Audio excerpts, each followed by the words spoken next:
Peace and high frequencies, everybody. I want to tap in and talk about my dream really quick. It was pretty amazing to me, and this is just a recall, definitely for me to remember. But I feel like it's going to be also a message or a channeling that comes through while I recall everything that happened in the dream space. So in this dream, it was almost like I was at a pool, like swimming pool area, but the swimming pool was empty in this building. Now the swimming pool area was empty. Wasn't no water in there, nothing. It was just a empty ass swimming pool, y'all. And it was like I was working. I was at work for something. I don't know what the actual job was, but I was at work. And I had some co-workers, some people who were working with me. You know, we always have our travel team. That could be spirit guides that could have been with me, or Soul Tribe family, that Astral Travel family. I believe we do have an Astral Travel family now that I've been going through the astral plane so much. And I remember now things are making sense that we have an Astral Travel family. And there were some security guards, and they weren't in the same building I was in, but they were far out, like it was like a hill or something. They were all the way over there, and we were making sandwiches. And so with my sandwich, and my son was there too, and on my sandwich they had meat, and I was like, y'all didn't give me anything that I could eat with my sandwich besides the bread. They had bread, cheese, lettuce. They didn't have any meat that I could eat on my sandwich. So I was like, okay, y'all didn't really give me anything to eat. So one of the security guards comes down, and I was asking them about, you know, we had this donation program that was going on. And I was like, are you going to donate? He came down. He was like, yeah, I came to donate. I got some money I want to donate. So we had, like, if you've ever seen like those water cooler containers that, you know, you go, you grab water. It's this huge blue container. I can't think of the name of it, but it's like the water coolers that you know, get water from. We had one of those that were empty that we were taking and allowing people to put their coins and donations in.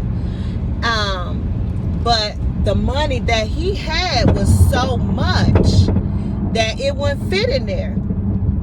And so I was like, okay, so he took that thing, became the pool. So instead of him putting it into the water cooler, empty water cooling container, he took and dumped his money in the pool. Well, it was so much that it looked like it was going into the water cooler, but it actually was going to the pool. And it was a lot of coins. It was a lot of coins. He had this big wad bundle of money, coins, and it was just so much money. And I was like, oh my God, like we weren't looking, we didn't know he was gonna donate this, but thank you. It was just a lot of money that he was giving to us. And so the money was getting stuck going into the pool. Y'all know how, this is a dream.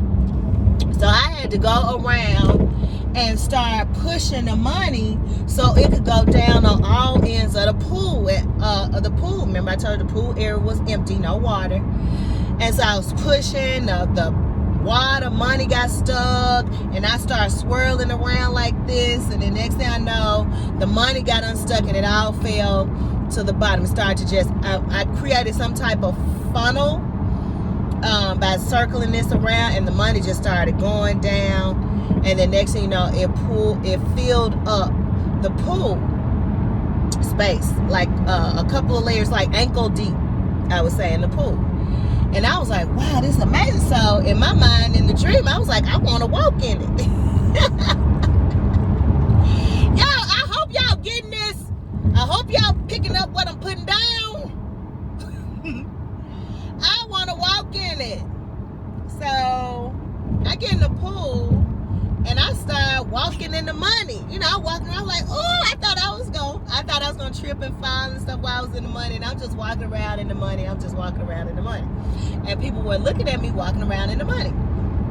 But they were scared to get in because they didn't know if they was gonna fall. They had never seen anything like this before. They were scared to get in. So then it comes a point in the dream where people started to get combative.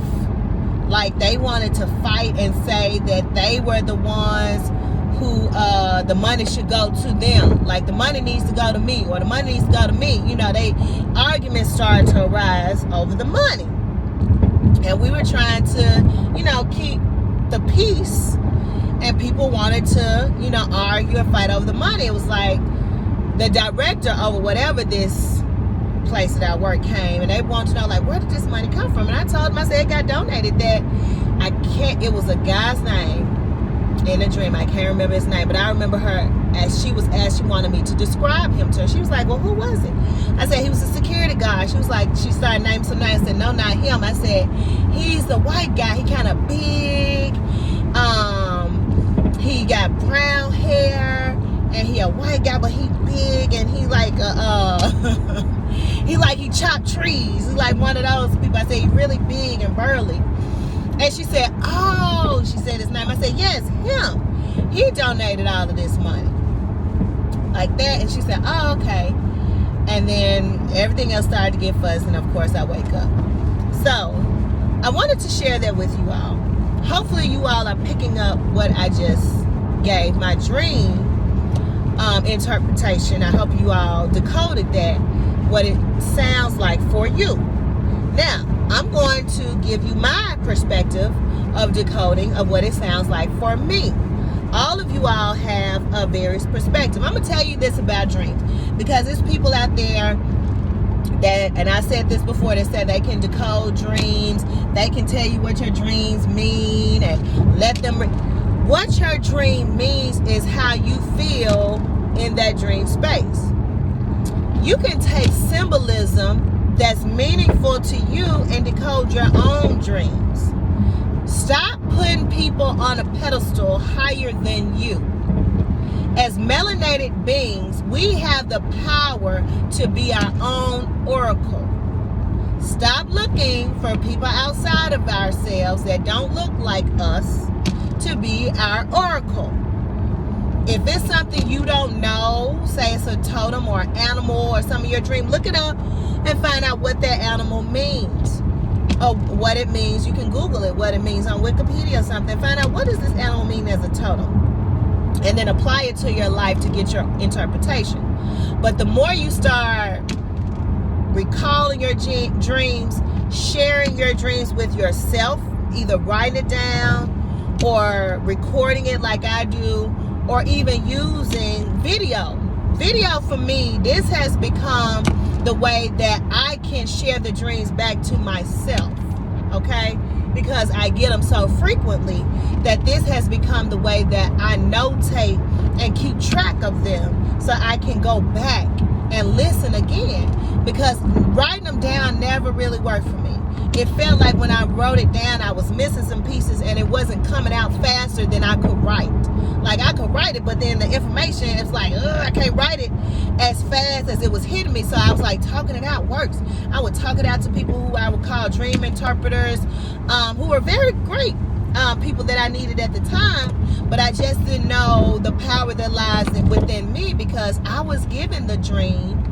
And if you're given the dream, it's given for you to interpret your own information, because it's symbolic to you. And even though their decoding and their interpretations were good, nonetheless, it never really hit home to me on what it actually meant. And I feel like this is for all of us. It's only for you to decode your own dream by taking time and sitting with the symbolism. And we look for things to be fast, quick, and in a hurry, when really we need to take time to go within and just start taking out piece by piece and see what works for you in order for you to get your message. So, I got that disclaimer out the way. The dream. Now, I told you before, the pool. Pool, right? That's a key word, P-O-O-L. A pool always filled with water. Water we can look at as a current or currency, all right? Abundance. The pool was empty. It was lacking currency. Even when you go betting, you put your money in a pool, right? When you're betting, against something. You say, yeah, I put my money, I bet on this. You put your money in a pool, and winner takes all, right? So he put his money in the pool. It was abundance of coins and dollars and just an overflow of currency. So instead of the water, you know, which would normally go in the pool, there was money that went to the pool, like dense matter, fiat currency in this reality. I was the one that had to swirl it to bring it all in for it to settle at the bottom. That's a message significant to me. I won't share that piece. Now, me going down in and dancing, you know, walking around the water while everybody was afraid to get in. That's another symbolic message that can be for other people, is that when it comes down to you going out and grabbing and getting a currency, you can't be afraid. You can't be on the sidelines, because people on the sidelines were watching me as I walked around in this money and this abundance. It's going to be people, as your manifestation start to come in, that's going to be on the sidelines watching you. They're not as bold as you are to do the things that you're doing to change the paradigm of your life. And they're not going to be, because it's not called for them. The abundance wasn't called for them. It wasn't for them to stir up their gifts and to walk around in their gifts. It was for you to stir up your gifts. Because again, the money in the dream was a gift. I stirred it up and dropped it to the bottom. And then I was able to walk around and dance in it and walk around while people watch from the sidelines, right? So it's going to be people watching you from the sidelines trying to figure out, how does she stir up the gift to get this abundance for her just to walk around in it? And I remember in the dream just walking around in the pool in the circle. And I was so happy. I was like, wow, I've never walked on money before. Baby, we are getting ready. Remember, I had the channeling a couple of weeks ago. And I told you all, when I spoke in my light language, what I was saying, that the abundance is getting ready to come in very quickly. It is. It's speeding up in December. We are in the full moon energy now. And now things are boldly coming out. It's boldly coming out. You're going to feel a ramping up of energy. Some of us, we may not even be able to sleep a lot at night, because the energy is revving up in the cosmos, and the internal as well as the external cosmos. The cosmos is first within you, all right? So the external cosmos are in connection with the internal cosmos as well. That energy is revving up inside of you, and you're going to start seeing things just manifest, laying at your feet, where you're going to be dancing in your manifestations. You're going to be dancing and walking in your abundance while people are watching from the sidelines, y'all. All right? So that is my dream. Take it as you will and do your perspective of my dream on where it fits into your life and how you feel. Enjoy the fruits of your work in this full moon energy that we are in Gemini. And just know that the work that you have done never, ever got unnoticed. That everything is reciprocated back to you. And you'll see people on both ends of the poles. People who didn't do the work, you know, and what they're going to manifest. And people who did do the work and what they're going to manifest. So, y'all, I'm at my destination. So, as always, I leave you in peace and